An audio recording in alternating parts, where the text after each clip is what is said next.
Hi class, and welcome to this screencast. I'm going to give you an orientation to some basic things about Blackboard and getting started with your email account and going into the library and online library resources and things like that. Sorry I couldn't show it to you last night, but the screen resolution is just too poor. I'm not in a quiet room right now. I'm in my office, so you may hear noise in the background, but I'm just going to keep going and we'll just pretend it's not happening.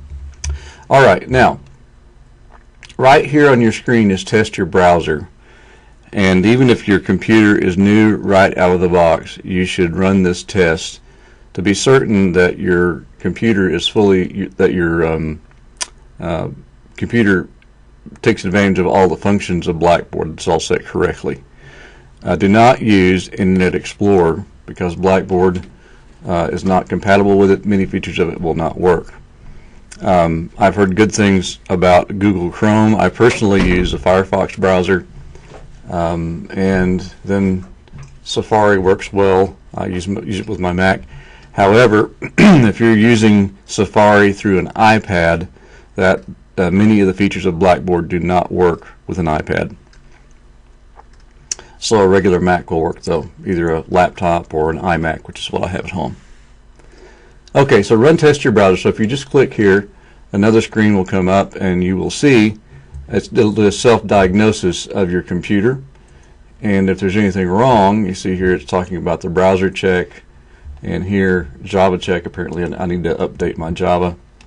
And the application we use for our live classroom chats, if we do use that, runs on a Java platform. And so you do well to have that updated so everything will work that works on a Java platform in Blackboard.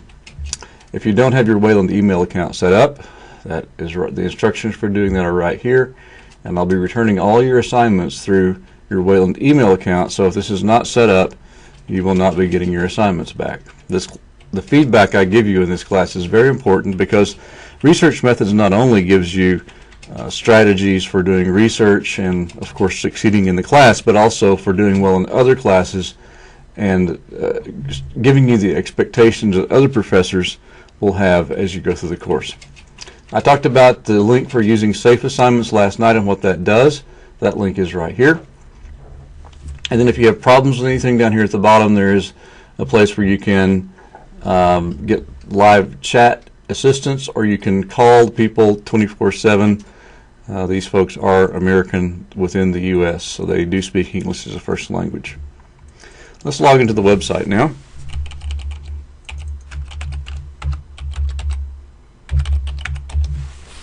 And once you get into the website, there's a place where you can go to change your password from the default. So if you're new to using Blackboard, I'd recommend that you do this.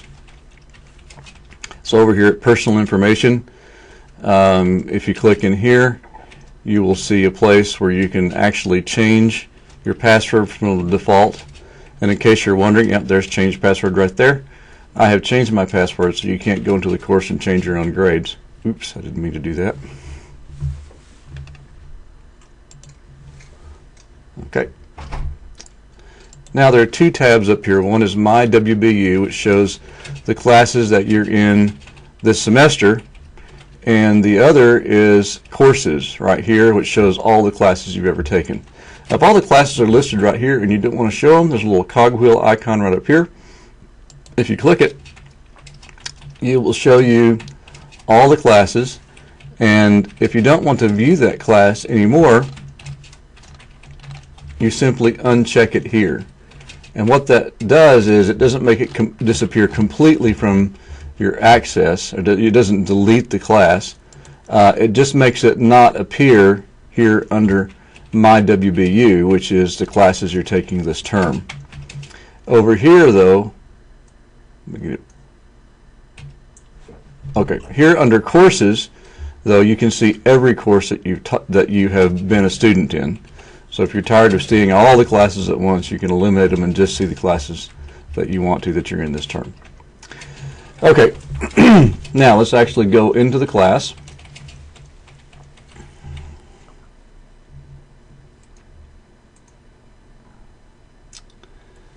And from the class, there's a link down in the bottom left to Blackboard the online library that Wayland provides. Let me turn this off so you'll get my view, so I'll have a student view. I have a lot more controls than you do because I have to build a website. All right, so right down here is a button to the Wayland Library. So we click that, and this brings us into the home screen. I know many of you said that you have accessed this, but this is very important for you to know how to navigate through. There's something important right over here, which is distance students. And if you click on this tab, you will see here that there's a toll-free number where you can call to talk to the distance reference librarian. Yes, your tuition dollars pays for a librarian to help you. They're actually in Plainview, Texas, and so you'll have to account for central time when you call them. I think the library closes at 11. I'm not sure when the distance librarian goes off duty, but take that into consideration. Then the local phone number is here. Another thing included in your tuition is requesting books from the main library in Plainview. If you want to go primitive and actually request a hard copy book, you can do that. Fill out this form. They will send you the books that you request with return postage. So how's that for a deal? You can also request an article. So more and more articles are available completely online, but you may find one occasionally that looks really juicy that's not available. And if you find that, you can fill out this form, send it to them, and if the Wayland Library doesn't have it, you click right down here for interlibrary loan, and they will send that to you. That's also included in your tuition. If you go to UAA or the LUSAC library, they will charge you for this, but please don't, because you've already paid for it through Wayland. Now, when you go to the UAA library, one of the best things you can use to check out books is a municipal library card. It's good to have a Wayland ID so they know who you are, but you can actually check out more books with your municipal library card than you can with a Wayland ID. So I'd recommend doing that. Okay, let's back up one more. Here on the introduction site to the library page, there is Simple Search, which searches all of our databases at once. But let me show you something else here. One is Research Guides. And you see here that Business and Technology is here. Here's one for Political Science and Public Administration. So let's just look at Business and Technology, for instance, and I'll show you what's there. There's a parallel system under Political Science and Public Administration. What the reference librarians have done is they have vetted these sources for you to show you the best places to find information on this topic. So here are the recommended databases that you can go to. Business Abstracts with Full Text, EconLit, LexisNexis Academic, MarketLine, the Small Business Reference Center. Down here you have other information that is useful. So take a look at that. Then we go over here to books. And under books, they have recommended not individual books, but sources where you can go to get them. I recommend EBSCO eBooks. It is one of the, now we are always acquiring things. I think that the holdings of this net library is about maybe 300,000 volumes, which is pretty small for an academic library, but there are lots of business titles in there, and we're always purchasing new things for the e-library. The nice thing about ebooks through EBSCO is that it's available 24/7, and the full text of the books are available to you. WorldCat is a mega catalog with hundreds of millions of entries, and if you have a really arcane topic and you're having problems finding information about it, you can always do a search in WorldCat, and our library can request whatever books you want through interlibrary loan and probably get them to you in a reasonable amount of time if a sister library in Texas actually holds the volume. If we go to databases,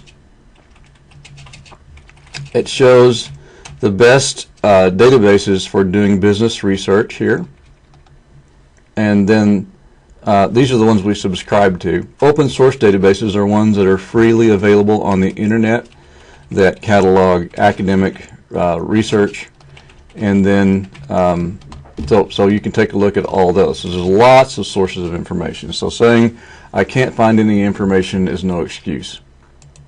Go to journals, the journal tab, and you'll see that they have actually recommended journal titles to you by each letter of the alphabet and stuff that's important to business.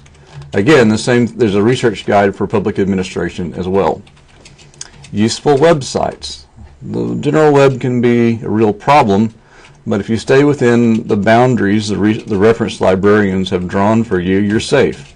And they have vetted all of these websites to be things that have authoritative information that you can trust for citing in a research paper.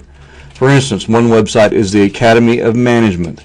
Another is the American Institute of Certified Public Accountants, or the Bureau of Labor Statistics, the Department of Commerce. So they really helped you out with some really useful websites here.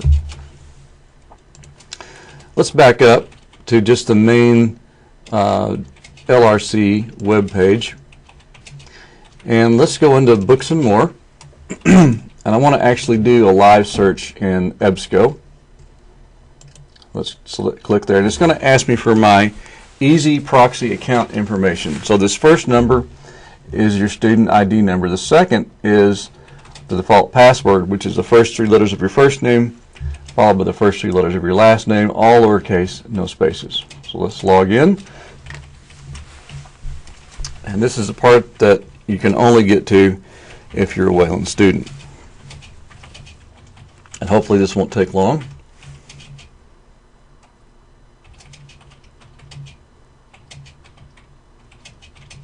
Okay, so now we're actually in the ebook collection. So let's check full text. So we only want full text.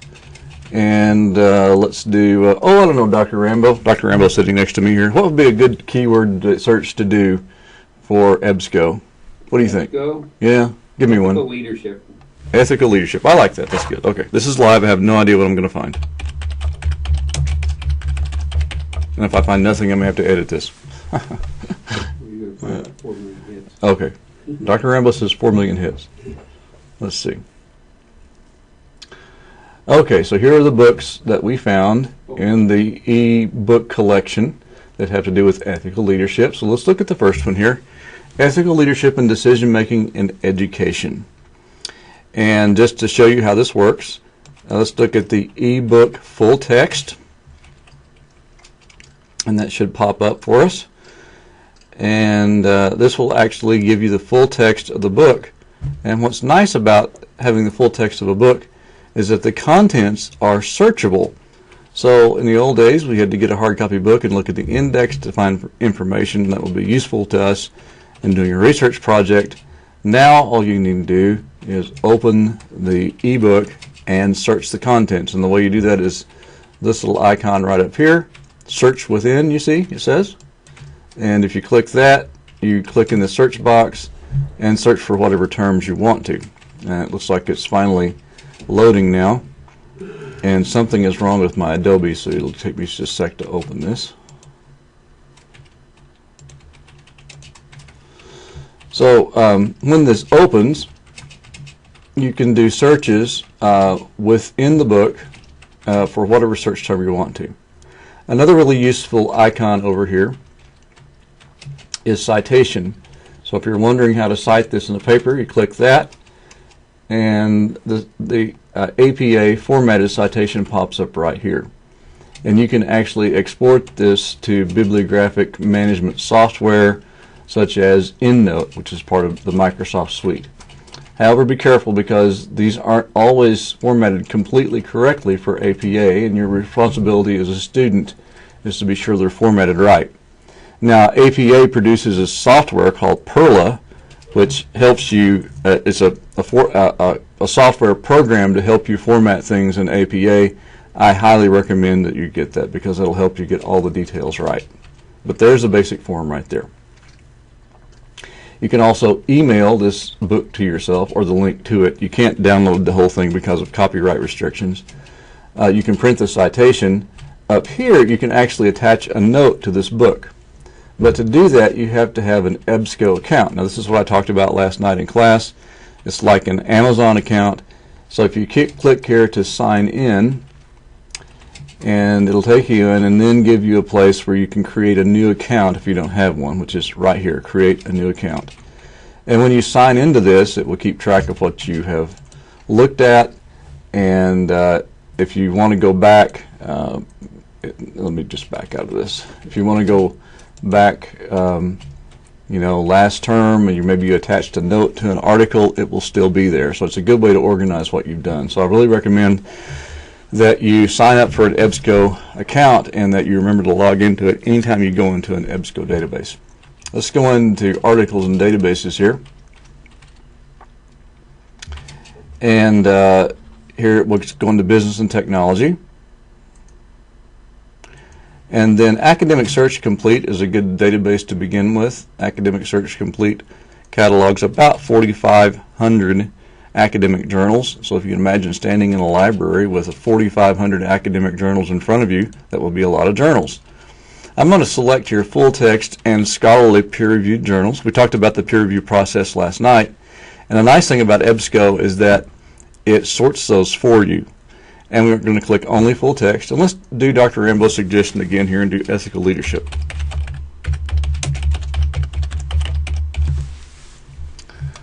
And let's do a search and see what we get. Okay. So here are our hits for ethical leadership. We got 155 in this particular database that are full text and peer reviewed. And if we click here, you will see the citation to this article. Note anything in blue is hyperlinked, so you can always click the authors, and they may have written other articles that might be related to this one. So let's click the first one. It looks like he's only written one article, but sometimes they've written several when you click on them. Again, you have this, it's still the EBSCO company, so all the icons are the same over here, and you can also sign into your EBSCO account up here. And the PDF full text of the article is here. Okay. Now, one thing that's important is that now there's something called a DOI. This doesn't stand for Department of Interior. It stands for Digital Object Identifier. And it really takes the place of retrieved from that used to be necessary in APA. This is a persistent link to this article, this number right here. It's like a call letter, a physical call letter in a library. And so anytime this is offered in an article, APA prefers that you use that to putting in a hyperlink, and it's a lot neater to use in a paper. It doesn't put a long, huge link in your paper. Now there's a whole bunch of other databases down here you can search. I'm not going to go into all those because they're all pretty similar. Simple search is a good thing to do because it searches everything at once. So let's just try ethical leadership there. I can't spell. There we go. And here, let's do it again, full text, peer reviewed. And this catalog only means that it's in the Wayland Library in Plainview. We're not interested in that because you're not in Plainview.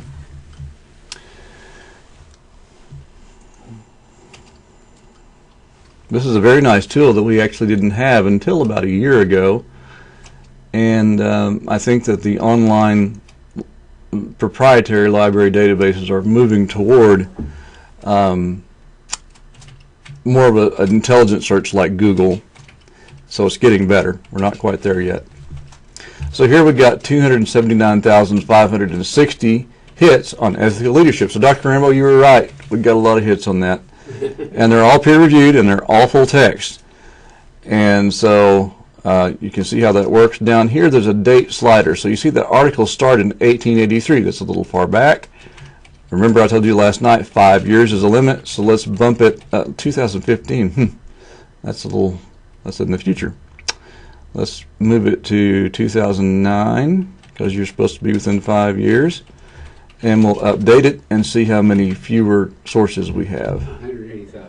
Now we've got 100,000 within the last 5 years. So you need to be on the cutting edge, whether you're in public administration or in business. Okay, so let's back out of this one. So that's a basic idea of how to do searches. I also recommend it's worth your while just to do a general Google search of something. And rather than go into just my Google search box over here, let's go into Google Online, and let's go to Google Scholar. All right, we click in Google Scholar here, and we'll search for the same thing. The difference between Google Scholar and the library databases is that this is an intelligent search engine. Over here you can say anytime since 2010, so let's click there. So we have only recent things. We can sort by relevance, we can sort by date, we can include citations. There's all kinds of stuff you can do here. So a lot of times if you're doing keyword searches and you're having problems coming up with the right keywords and synonyms, you can go into Google and find suggestions and maybe even find articles. The thing about Google Scholar is that if you find a journal article and you go to the last step, it'll say pay $20 and you can see this journal article. Well, the thing is, we probably already subscribed to it for you, so don't pay the $20. Get the DOI number and the citation for the journal article, then go back into our databases and enter it and find it. So that's a way to use Google Scholar sort of as a backdoor approach to helping you with research in our databases. All right. I hope that helps, and remember your assignment between now and next week is to be thinking about what kind of topic you're going to do for your research project. I look forward to seeing you at the UAA library next week.